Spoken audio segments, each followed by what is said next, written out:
What are we talking about today, Adam? We are talking about the great state of Texas. That's a wild bunch down there, and there's some wild things going on in Texas. So hopefully you all enjoy it.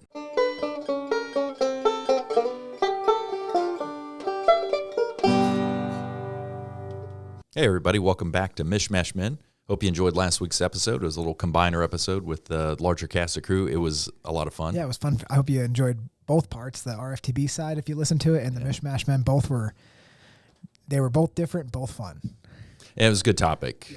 Yeah. We gotta keep hitting that up. I was talking to our friend Tony this morning, and we met for breakfast, and I told him about the podcast. I sent it to him because he and I share a lot of interest in that education and workforce stuff. Yeah, we could probably talk about that specifically it's so multifaceted. Yeah. Like the problem, or if it, whatever it is, there's so many things that are tangled up into it. So every time we end up talking about something new. Yeah.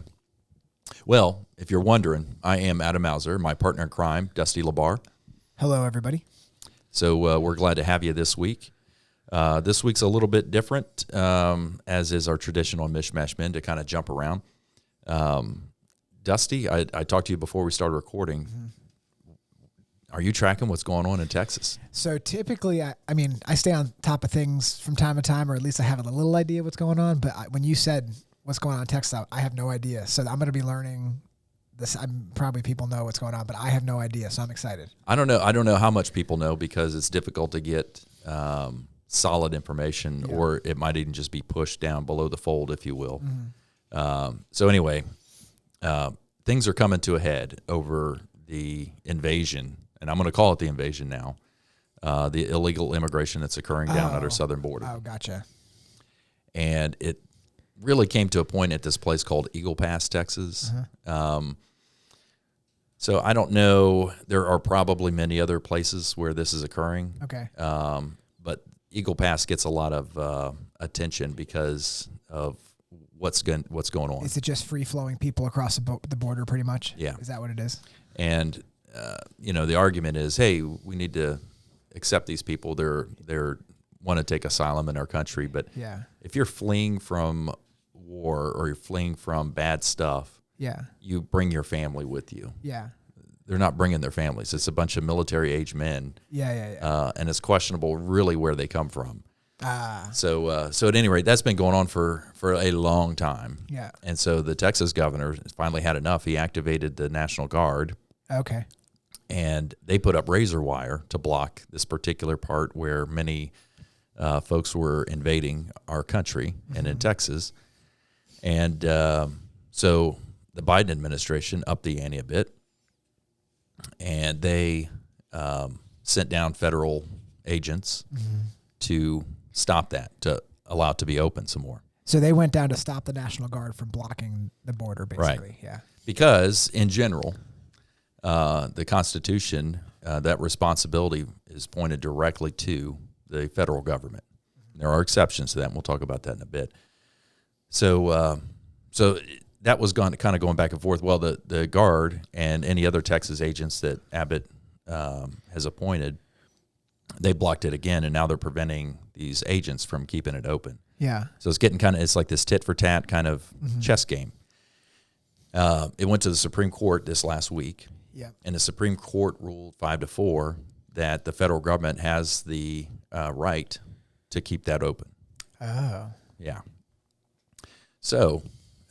Based on what? That it's just because it's their responsibility, the federal government's responsibility. To protect the border or not protect the border? Protect from invasion. Okay. So, on that note, the ante got upped again over the past day and a half. Well, in the meantime, before I get to that, now the number of other states that have signified their support, either written or through statements, 25 states and counting, are supporting Governor Abbott, and they are willing to send their Guard, their National Guard, activate them, send them to Texas to help. Okay. So you see, it's really starting to get interesting. So let me pull up the section of the Constitution, because I'm going to read that portion in just a second. It'll be quick. This is the portion that says that the federal government has the responsibility of controlling the border? No, that's throughout. It's like Okay. that's one of their jobs. Okay, gotcha. Is to raise an army Yeah, for the purposes of levying war against another nation. gotcha. So so anyway, let me run through SCOTUS. So now Texas has said, yeah, I hear what you're saying, Supreme Court, but now I'm going to, I have other agents, because what Biden is threatening to do, the administration is threatening to do, is federalize the Texas National Guard, which means they're no longer under control by Texas. by Governor Abbott. Yeah.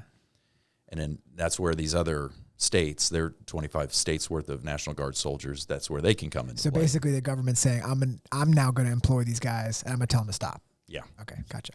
So anyway, what Abbott is doing is perfectly legal according to the Constitution. And this is in Section 1, Article 10 of the Constitution. And they're talking about the different obligations. Section 10 is about states entering into treaties, alliances, doing things kind of on their own. Okay. And it limits what the states can do, because the implication is the federal government's responsible for that. Yeah. So this paragraph, it's real quick, it's like 3 sentences. No state shall, without the consent of Congress, lay any duty of tonnage, keep troops or ships of war in time of peace, enter into any agreement or compact with another state or with a foreign power, or engage in war, unless actually invaded, or in such imminent danger as will not admit of delay. So if you're being invaded, let's say we were completely different circumstance. Let's say we were North Dakota, and there's a hordes of Canadians coming down, and we're trying to stop them.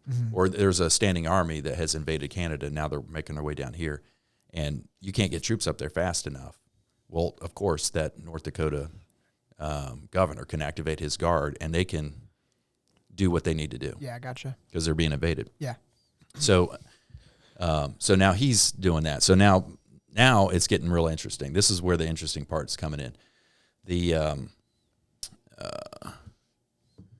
So Biden can federalize the Texas National Guard, but then Abbott has now said, like in a statement, said, well, I have other armed people, employees within the state that I can apply. Yeah. I can do this. Yeah. I'm going to keep doing it because Article 1, Section 10 says I can do it. So he's saying that we are being invaded, Yes. and that you guys aren't bringing troops. I have the right to protect Texas. Right. Essentially. The state and the citizens of Texas. Yeah. Yep. And one more thing on the invasion, and we'll just discuss it. And if you got any questions, we can hash it out. There were 10 former FBI executives, in addition to Christopher Wray, the current FBI director, who actually called this an invasion. He says this is a red blinking light for our nation, where we have an invasion of military-age men pouring into the nation through our porous borders. Yeah. It's just allowed to happen. The border guards are just letting them in, specifically along the southern border. And these 10 executives came out with a written letter, and they posted it to, or sent it to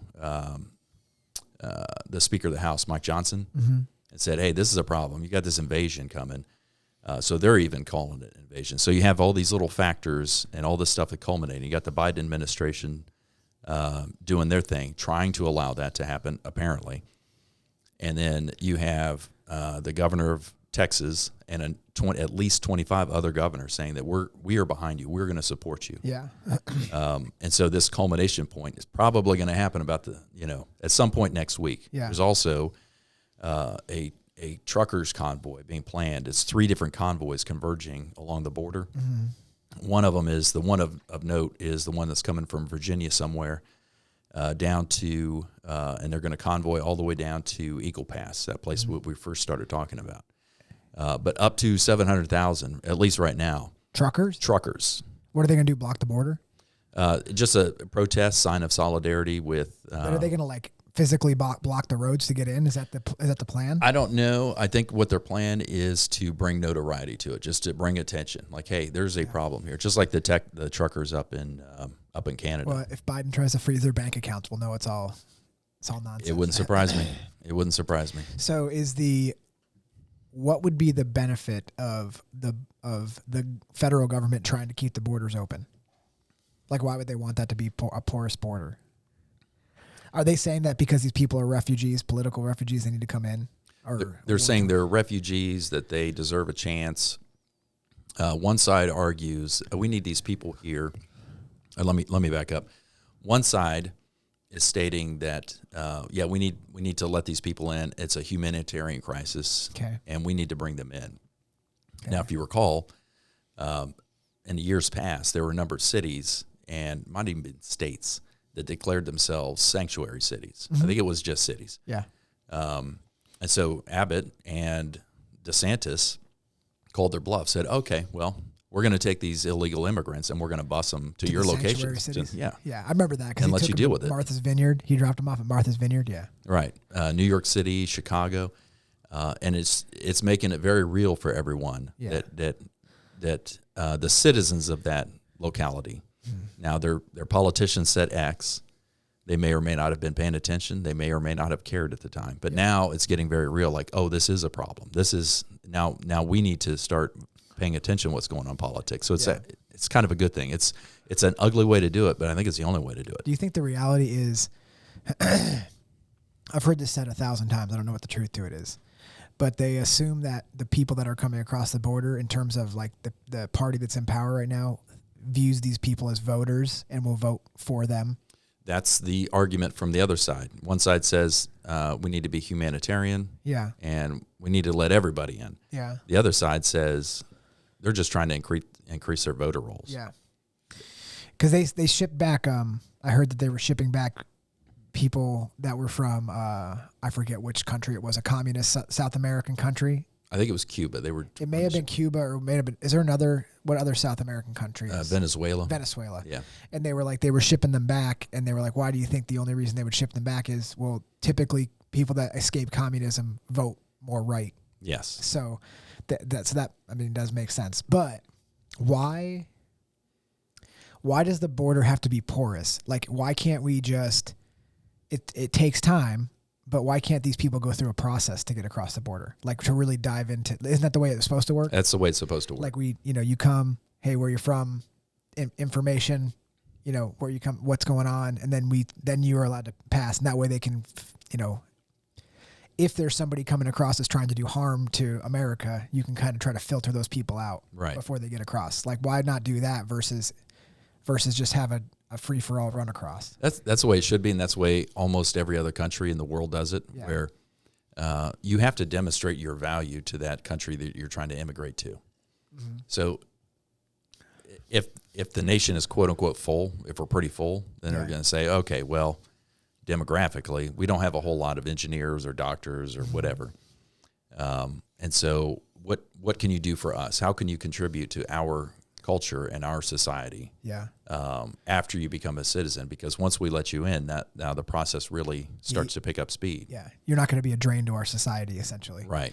Why do you think it is then, I don't know, I'm not trying to get off topic, but why do you think this is the topic? Why do you think it is that, like, if you hear people all the time talk about, like, there's doctors that are here that are on like work visas, and then they're like worried, like they have to follow the rules and they have to do everything right, and then if they don't, they'll send them back. Yeah. But now they're just let all these people through. So it seems like if you follow the rules, you are held to, like, it's easier to get kicked out or whatever, versus these people that are just flowing across. That's all those things that you said does indicate to me that what they're looking for is to overrun the country. Yeah. The folks that are most interested in a porous border of letting fighting age men into this nation unencumbered, and in not only that, but like in California, they're giving them free tuition, free health care. Yeah. They're like, look what we can do for you. Right. Yeah. And so it's just going to continue to drain our system and crumble the nation from the inside. That's my opinion. That's why it's happening. Do you think the Biden administration is shaking in their boots right now because of how good Trump is doing? Oh, I'm sure they are. They got to be a little worried, right? They're very worried. Because Biden's not doing very good. Like in the polls that I've seen, he's not doing very good at all. And traditionally, polling oversamples the left. Traditionally, so someone like a Republican or someone, I'm not going to say Republican because there's a lot of contention there. So someone that is conservative, and when I say conservative, a classical liberal. A classical liberal is someone that thinks, I know your politics. You're a classical liberal. I'm a classical liberal. Yeah. A classical liberal is someone that government, leave me alone. Let me do my thing. Yeah. It's not the liberal that we think of today, because liberal is it was just a name that was coined several decades ago because Marxist fell out of favor. Fascism fell out of favor because back in the early 20th century, fascism was like this popular thing. Yeah. We need to have more government control over industry because it's safer. It's better for us at the beginning of the Industrial Revolution. So fascism was a means of exerting control by the government onto private industry. Yeah. It's not the bad word that, oh, you're a fascist means you like a police state. That's not a fascist. Fascism is government control controlled by the government of private industry. So anyway, they love that term fascism until it fell out of favor during World War II with Mussolini. Progressive, that fell out of favor. Yeah, I gotcha. It's the same ideal. So then they started calling themselves liberals. It's flopped, right? Over the past 30 years, like what you would consider like a liberal to be, what it is now is totally different, right? Because you'd think it to be like I think you were just trying to touch upon it. Like a liberal 30 years ago was saying the same things that what people are calling like right or conservative is what they're saying now, like freedom of speech, right? Freedom of this, freedom of that. That used to be like the coin for a liberal, right? Like now it's the opposite. Now we've switched somehow. It's and this is why I don't like the word conservative. Yeah. Because what are we conserving? Because the nation has diverged so far from this constitutional republic foundation that we have this idea that the federal government's the one in charge, and if the federal government levies this rule or law, then now the states have to comply with it. That's not really true. Yeah. Because with the way the Constitution, we read the 9th and 10th Amendment, both of those amendments, specifically the 9th for individuals, specifically. I'd pull it up because it's a quick read. The enumeration in the Constitution of certain rights shall not be construed to deny or disparage others retained by the people. So this really highlights that the Constitution was written as a negative liberties document. Yeah. In other words, we're going to prescribe what the federal government can do, and then by the states by extension, what they're allowed to do. Everything else belongs to the people. Yeah. So licensing of fishing, we shouldn't be licensing fishing. Yeah, I gotcha. It's a ridiculous thing to do. We shouldn't be licensing driving. Yeah. We shouldn't be licensing cutting hair. All those kinds of things that I've complained about before. That's really funny that you brought that up. I talked to my barber recently, and she was telling me like what she has to go through to be a barber. Yeah. And it's the most nonsensical thing I've ever seen in my entire life. Like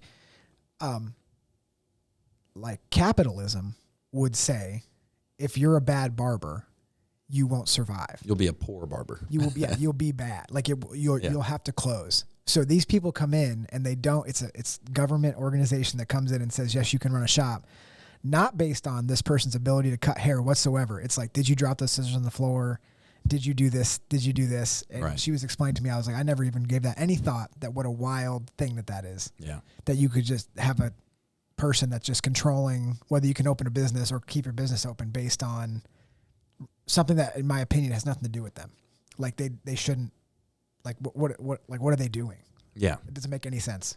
So sorry. Go ahead. No, that's good. It was good. And that's one of my usual rants. You can ask my kids. I'm sick of these barbers. The 10th Amendment, this is the one that's addressing the people and the states. So the powers not delegated to the United States by the Constitution nor prohibited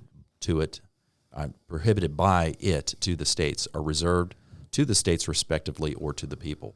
So we have it topsy-turvy. We have it completely backwards and upside down in our thinking culturally. It drives me crazy when our country is referred to as a democracy. It's not. Yeah. It is not. Now, there are democratic values. In other words, the people run the show. Yep. But we're a republic. Yeah. A democracy is majority rules, and that's the last thing you want. Yeah, that means everybody votes on everything. Right. And like you don't have any representative whatsoever. No, and you don't have private property rights. Yeah. You don't have private property rights. No. Why is that? Well, what if the majority says, I want that bike? Oh, well, that makes a lot of sense. Yeah. So you could all just vote and be like, that's mine now. Anybody that's got a bike, it now belongs to the people. Gotcha. Who are the people? Well, it's those guys in charge. Gotcha. 10-4. So then, Republic, you're represented, and they're the ones making a decision, but they work for the people. And we've lost sight of that. And specifically in this constitutional republic with layers, you have people running the state, and those same people now represent that particular state at the federal level. I don't claim to be super knowledgeable about any of this, just kind of like a casual guy that likes to know a little bit.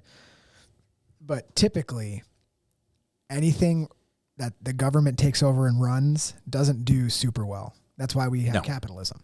And that's something that I was raised thinking about, talking about that. You want to have these people that you don't want them to take over that kind of stuff, right? In general. And then I was just going to ask you, did you ever see that quote? This is what makes me think people don't pay attention. Like they just say whatever they want. Did you see that guy that quoted Ronald Reagan's famous quote? And it was Ronald Reagan said, "What are the 10 most scariest words or whatever? I'm from the government. I'm here to help." And this Democratic dude, he said, "I'd like to quote Ronald Reagan." He said, and he was like, "I'm from the government and I'm here to help." But he was saying it in the opposite tone that Reagan was saying it. Like he was meaning it. Like he was like, "That's Ronald Reagan said it," and everybody was like, "You just said it wrong." He was saying it's bad. You just quoted him and then stopped the quote. That's a scary thing. Yeah, you didn't listen to the first part of it, and you were like, "I'll take the second half of that and just say it." So like he was just like, "I'd like to quote Ronald Reagan, and I'm from the government, and I'm here to help." And everybody was like, "But that's not the quote. You just that's a punchline to a joke." Yeah, you didn't say the beginning, which was the 10 scariest words are this. Yeah. So anyway, back to your earlier question about we were talking about political and if it's flipped. I think culturally we've just been lulled into this stupor. Yeah. Remember my quote several podcasts ago about if you give the people bread and circuses, they will not revolt. Yep. That's where we're at right now. Yeah. But I think more and more are waking up.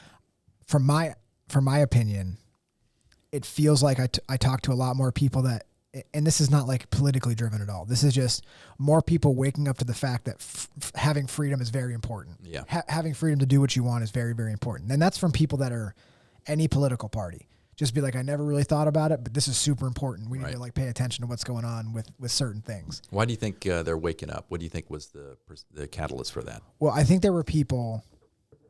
So do you want me to go into the whole thing? Sure. Okay. So when Trump was in office, he was regardless of what you think of his policies or whatever, he was really polarizing. He just is a polarizing person and rubbed people the wrong way and was the opposite of what you would consider like a career politician. Just like not, these guys are like polished and they speak a certain way and there's like this dance they have to do. Well, he was just like, I'm just going to do whatever I want at all times and whatever. And obviously he had some, he did some really good things. People were like, I just want somebody else in there. I don't care who it is. That's essentially what they were saying. Yeah. And then it got to be this point where they were like, okay, cool. Maybe I can take a breath. I have this old guy that is like, he's just like water. Like it's just a normal, like it's not threatening. It's just we can go back to normal. It's just a normal thing. And then what people realize, whatever political party you are on, when COVID hit, if you had a business, a family-run business, if you had family you wanted to see, if you had a loved one that passed away and you couldn't go see them, if you had all these things that you took for granted and all of a sudden somebody was telling you couldn't do it, it was a really big deal. I was just talking to somebody about, I won't say who it was, but somebody just told me that they were like, you can fire me if I don't go do this. Yeah. I will lose my job. I don't care. You just can't do that. You cannot force me to do something. And I think that woke a lot of people up.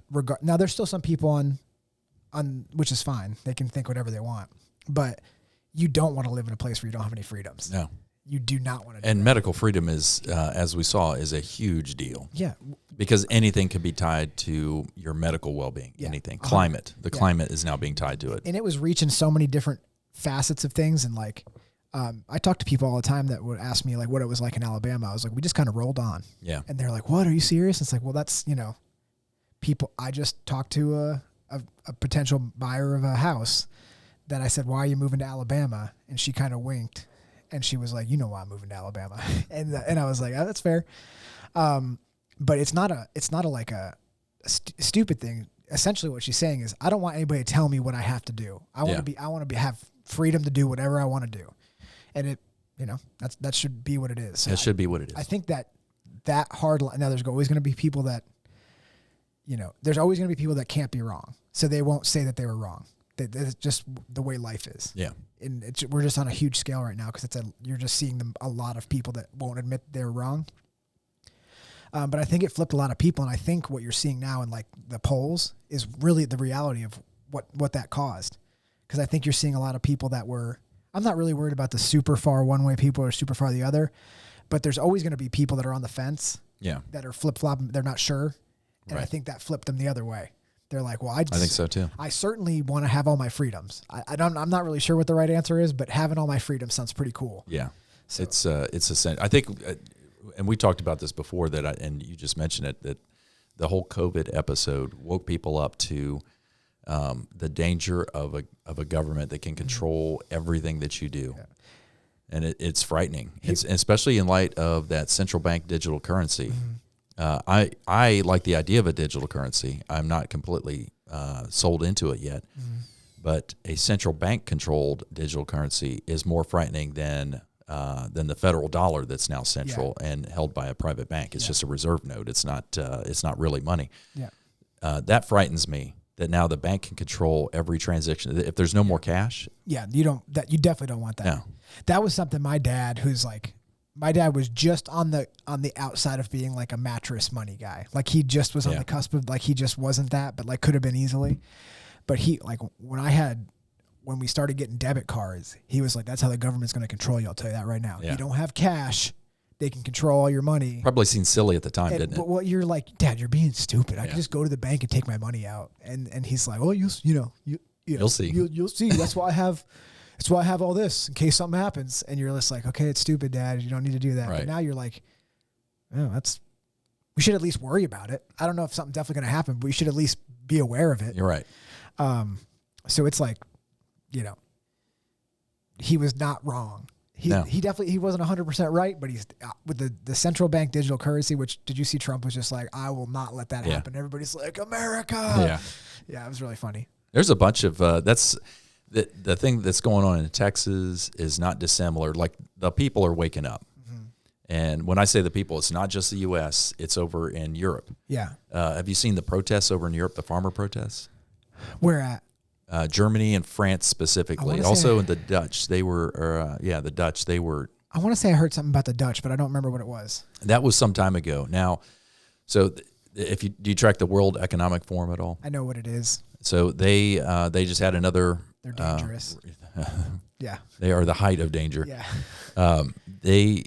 A recent convention, and I think they're scared personally because they see what's going on. They see people waking up. Yeah. And that's the last thing that they want. So anyway, slightly tied to that, on the build up to the World Economic Forum convention or whatever it is in Davos, Switzerland, Germany was threatening to raise diesel prices, and they were also in Germany and France, raise diesel prices and restrict the amount of nitrogen produced because of evil cows that are causing global warming and all of our big farming that's causing global warming.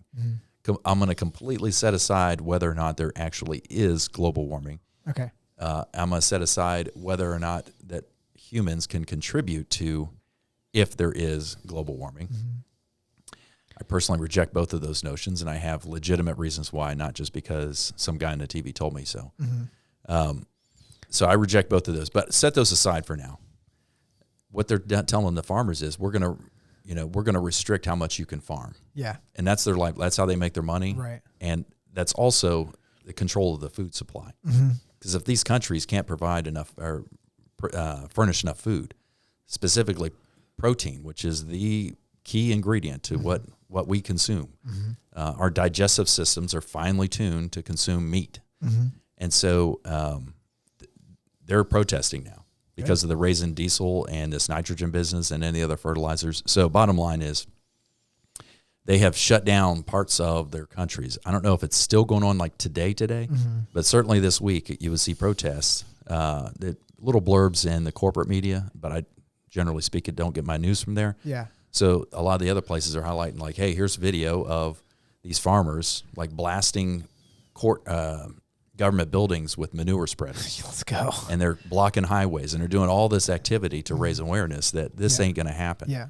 And so the governments in France and Germany are starting to back off a little bit. I don't know if they backed off completely. I don't know where it sits right now. It doesn't take. This is totally my opinion, because I don't have any facts to base it. But I think the governments, like if you're talking about those and then ours specifically, I think they showed a huge sign of weakness when, especially like when they were making the mandates that if you don't get, like this is just an example, if you don't get vaccinated and you're a government employee, you're fired. So they said that. They said, this is it. And they gave you a date. And they said, by this date. I have one of those letters. Fired. So the guy I was talking about earlier was you. I just didn't want to say it. So they gave a date. And then a bunch of people said, okay, fire me. And then businesses were like, well, if all these people, we can't do stuff for the government. We can't do stuff for you guys if all these people quit. And they balked. And to me, that's always a sign of weakness. That's a negotiation thing. The person that balks, you lose. Right. So that means to me, if they do it again, like if these people back off on the farming thing in Germany and France, and then they try to reinstate it, these farmers are going to be like, remember last time? Yeah. We just made them back down. We'll just do that again. Right. But this time we'll do it more aggressively. Right. And this time we'll make sure they don't come back. It's like a bully. Yeah. A bully bows up on you and you punch him in the nose. And then he backs down. He backs down. So like every time. They have to be like, that they're being careful because they can't do that again, especially in the time of election for us. Like, because all these people already stood up to them. They said, you can literally take away my livelihood. I will figure it out. Yeah. And they were like, okay, we were just joking. We were just kidding about that. And then, so to me, that's a huge, no matter what, that's a huge benefit that the people push the federal government back. Yeah. I mean, that to me is a pretty big deal. It's a huge deal. Yeah.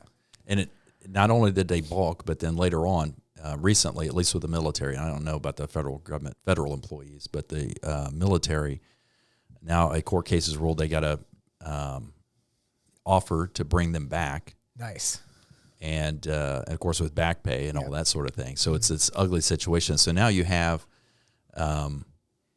there's a recruiting problem for the military. Personally, there are many factors that feed into a recruiting problem. But I think one of the contributing factors is, hey, we told people to take an experimental treatment, and then we made them do it. Otherwise, they were going to get kicked out. So why would I want to join the military? Yeah, that's right. Why would I want to do that? And that gives people pause before they sign up to do stuff like that. I think that's the main contributor. There, of course, there are many other things. There's also the woke policies, the DEI. There's all those sorts of things that are now starting to infect recruiting. Yeah. And that's not a good thing. No, it's not. Especially if there's a lot of turbulence, and there's, like we were just talking about with Texas, a lot of turbulence. Plenty of turbulence. But with turbulence comes opportunity, so I'm excited about it. I'm hopeful. So a lot of the times we have these conversations and they're a little negative, but this is hopeful, because anytime you have somebody, this is the way it works. Anytime you have somebody pushing back, it doesn't have to be pushing back in, like, I'm not saying it like pushing back in a negative way. I'm saying like just not going with the status quo. Right. They're just not getting knocked over. They're just not getting bullied. They're just not doing this. That's a good thing. Yeah. Because that's what we are. That's what America is. Right. I mean, so like those are all good. Like when all that stuff happened with the vaccine, and like I don't even care if you think you should get it or not. My point is that as an American, no matter what your view is, you should be happy that there's people that are like, it's my right. Yeah. You cannot make me. And stand up to the federal government, because I promise you, if you're on the other side, there's going to be something that the federal government wants you to do, and you may want to stand up against that, and you're going to look to those people for advice, or be like, oh, those people did it, I can do it too. Yeah. Because it is your right to do whatever, as long as it doesn't affect anybody else's rights. Right. I'll say one thing on that, and then I want to transition to one more facet of what we've been talking about. But the numbers of people during our American Revolution, during that time. You know, you had a series of tea parties that were throwing the king's tea into the ports and bays and stuff. The most notable one is in Boston. I think that was December of 1774. So we're coming up on the 250th anniversary of the Boston Tea Party. Of the Boston Tea Party. So that group of people, it wasn't like every citizen in the colonies was like ready to revolt. If you think about the time, Great Britain, United Kingdom, was the superpower. Yeah. They had the biggest and best navy. They ruled the waves. The sun never set on the British Empire. And you had these 13 colonies with mostly agrarian, some industrial base, and that's about it. Yep. And you had a bunch of land available, but that's about it. It wasn't that big. So you had not only the British subjects that were like pure British subjects. They were all British subjects as colonists. But you had the ones that were they were just there visiting or there as tax collectors or whatever. But you had the loyalists and Tories that were like, they didn't want to revolt. Yeah. They wanted nothing to do with it. So there was this weird dynamic of a very small bunch of rabble-rousers that overthrew that rule by the British government and went to war with them. That's a big deal. Yeah, it is. And that's not insignificant. But we need to remember that we're the people. We're really the ones in charge. Yeah.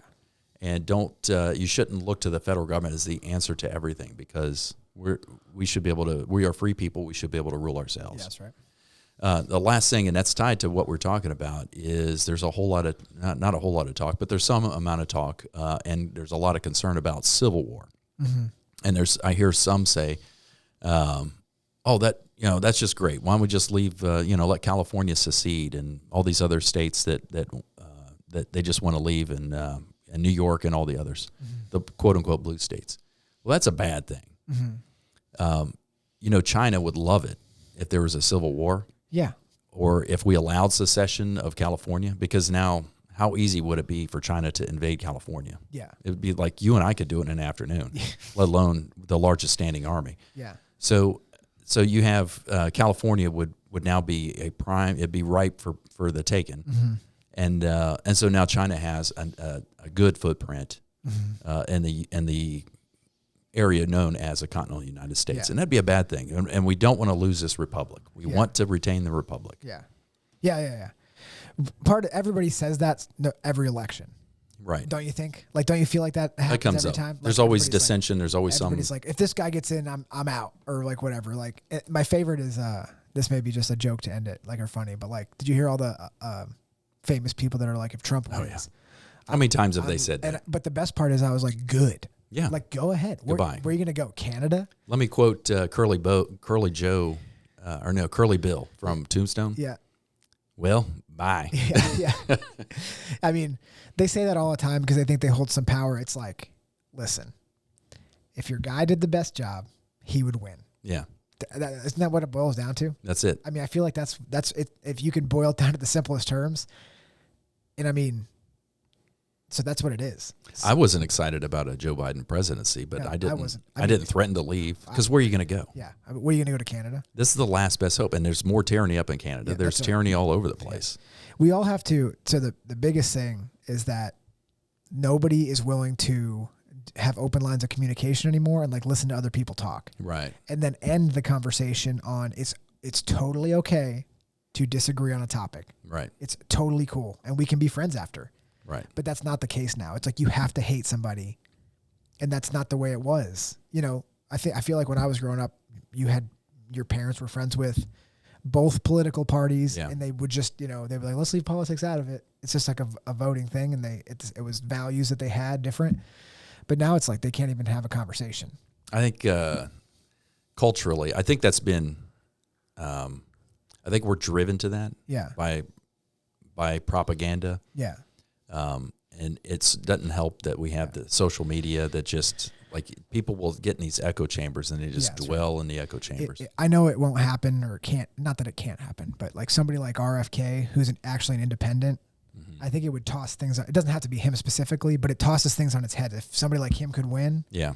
because then it's like it doesn't have to be one of the. It could just literally be whoever the best choice is. Right. It doesn't matter regardless. Like let's just get the guy in that is the best for the job, and then not worry about this or this. Who you know, the most people that support him, all this kind of stuff, and that's Thomas Jefferson always said a two-party system would never work. Yeah. So, and he was right. George Washington warned against the parties because they'd be beholden to their party rather than their voters. Oh, maybe Thomas Jefferson said there should be a revolution every 4 years or 8 years or 16 years or something like that. I can't remember. It wasn't that small of a number, but he did say that there should be. And I heard Biden misquote Jefferson because Jefferson said that the Tree of Liberty is watered with the blood of, and Jefferson's quote was the blood of tyrants. Yeah. But he said something else, and it totally ruined the meaning, the true meaning of that thing. So yeah, they're pretty good at saying stuff that doesn't make any sense. Yeah. Twist. Almost intentional. Yeah, kind of like just fumbling through whatever. Well, hopefully you enjoyed the podcast today and our topic on what's going on in Texas. Hopefully you enjoyed it, Dusty. I learned a lot already. So yeah, it's good. So do your research. This podcast will be coming out on Tuesday. Check out what's going on in Texas. Follow the convoys and what they're doing. Don't watch it on the corporate media. That's my opinion. That is nothing but propaganda. So you got to dig around a little bit, but check out what's going on in Texas and keep watching what's going on in the world. It's interesting times. Very interesting. Let's hope for the best. Oh, it's going to work out good. Yeah, I agree. Yeah, people are waking up. And that's exciting. Yeah, that's a good thing. I like it. Yeah. Well, it's been fun, Adam. Yep. We will see you next time. See you guys next time.